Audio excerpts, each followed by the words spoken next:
ब्रह्मानंदं परम सुखदं केवलं ज्ञानमूर्तिं द्वन्द्वातीतं गगनसदृशं तत्त्वमर्षदिलक्षणम् एकं नित्यं विमलमचलं सर्वोद्धि साक्षीभूतं भावातीतं त्रिगुणरहितं सद्गुरुं तं नमामि। যোগীরাজ সাধন উপদেশ আর অর্জুনাচার্যের সাধন উপলব্ধি গোপন কথা এই বইটা এসে গেছে। জয় যোগীরাজ, জয় গুরুদেব। সূর্য हमारा रूप यो ओंकार है, ওহি স্থির ঘর याने का রাস্তা হয়। যেমনটা লেখা বাবা এইভাবেই লিখেছেন, এভাবেই আমার বাবা লিখেছেন, আমি এইভাবেই পড়ছি।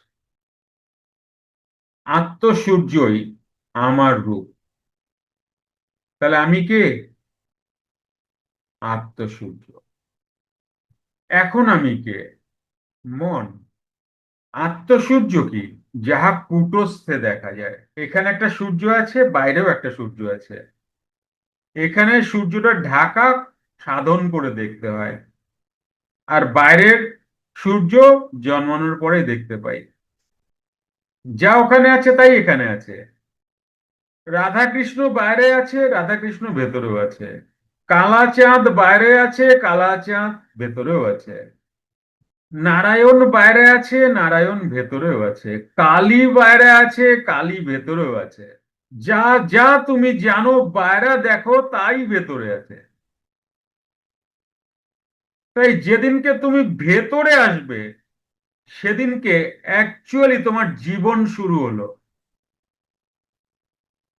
আর যতদিন আমরা ভেতরে না আসবো ততদিন জীবের জীবন। আর যেদিনকে আমরা ভেতরে আসলাম সেদিনকে মনুষ্য জীবন শুরু হলো। জীবের জীবন কি? যখন বায়রা থাকছে তখন জীবের জীবন কি? জীবের জীবনে তিনটি থাকে: আহার, নিদ্রা, মৈথুন। এটা জীবের জীবন। এরপরে আছে মানুষের জীবন, তারপরে আছে মনুষ্য জীবন। এটা আমার ভাষায়। যখনই তুমি মনুষ্য জীবনে আসলে তখন কিছুটা চেষ্টা করছো ভেতর আর বাইরকে বোঝার, কখনো বাইরে যাচ্ছ কখনো ভেতরে। তারপরে যখন ধীরে ধীরে তুমি উঠলে, তখন তুমি যখন প্রপার ভেতরে ঢুকে গেলে তখন তোমার দেবত্ব আসলো। এই দেবত্ব যখন আসলো, যখন তুমি দেবতা হলে, তখন তুমি কূটস্থকে জানলে। তাই যোগীরাজ এক জায়গায় বলছেন ক্রিয়াবানকে খাওয়াইবে, ক্রিয়াবানই দেবতা হচ্ছেন। কারণ দেবতারা যাহার সাধনা করেন, ক্রিয়াবানও তাহার সাধনা করেন। কত বড় দরজা দিয়ে গেলেন ক্রিয়াবানকে যোগীরাজ, ভেবে দেখো।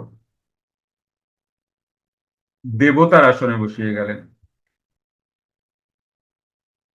বাবা বললেন দু রকমের ক্রিয়াবান হয়। তাহলে দেবতা কারা, মনুষ্য কারা? তাহলে দেবতা হচ্ছে ক্রিয়াবান আর মনুষ্য হচ্ছে ক্রিয়াভান। এটা বাবার কথা। বকতে ছাড়ে নাই আমাদের, বকতে ছাড়ে নাই, তবে একটু মিঠা। বাবার গুরুর মতো অত কর্কশ নয়। আমাদের বাবা মিঠা মিঠা করে বকতেন আর একদম হৃদয়ে পুরে দিতেন। যাদের হৃদয় আছে তারা বুঝে যেতেন কাকে কি বলছে, কি বলছেন, আমাকেই বলছেন, এটাই বলছেন, বুঝে যেতেন তিনি। আর যাদের অতটা বোধ বুদ্ধি নাই তারা অন্য লোককে বলছে বাবা আমারে না। এক হচ্ছে ক্রিয়াবান আর এক হচ্ছে ক্রিয়াভান। এবার যারা ঠিকঠাক ক্রিয়া করে তারা তো একটু বাইচা গেছে। যারা একটু আধটু করে তাদেরকে আবার কি বলতেন? তাদেরকে বলতেন, ডাইরেক্ট এরকম বলতেন না কিন্তু, কি বলতেন জানো? তুমি যদি এখন, তোমরা কেউ কেউ, তোমরা যদি এখন মুখে ভাতের মতো যে ভাতটা তোমায় খাওয়ানো হতো, সেই ভাতটা যদি তুমি এখন খাও, তাহলে তুমি কি দেহ নিয়ে বাঁচতে পারবে? তুমি বড় হয়েছো, তোমার এখন এক থালা ভাত লাগে। কিছু বুঝতে পারছো কথা? তুমি এখন এক থালা ভাত খাবে, তবে না তোমার ক্ষুধা মিটবে। মানে কি? খাবার কথা বলেছেন? কতক্ষণ ক্রিয়া করো সেই কথা বলেছেন, বুঝছো? কিরম দিত আমাদের। আমি ক্রিয়া দেওয়ার সময় জানি কে কতদিন করবে। কি বুঝতে পারছো?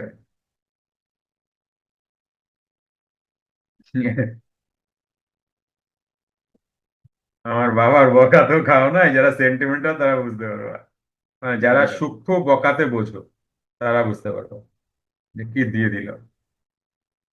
যতটুকু বেকা আছো সিধা হয়ে যাবা।